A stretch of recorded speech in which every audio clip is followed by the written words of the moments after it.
कबूतरबाजी में मैं भाभी जी के नाम से मशहूर हूँ। मेरे लिए कबूतर मेरे बच्चों जैसे मायने रखते हैं। तो मैं 15-20 साल से कबूतरबाजी कर रही हूँ। जो मेरे वालिद साहब ऊपर छत पे चढ़ते थे तो उनके साथ मैं भी चढ़ती थी।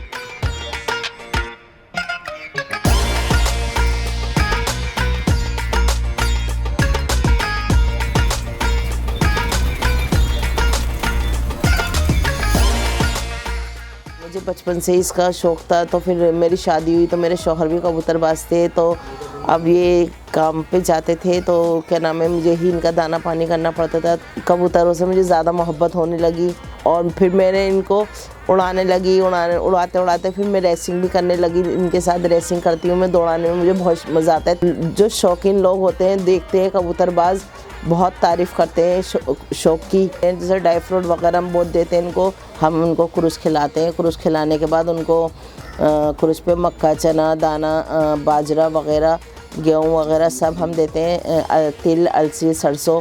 अगर हमें कोई कबूतर को ख़रीदना होता है तो हम दिमाग में ये रखें कि ये रेसिंग के लिए होगा, ये कर पाएगा, उड़ पाएगा या नहीं उड़ पाएगा।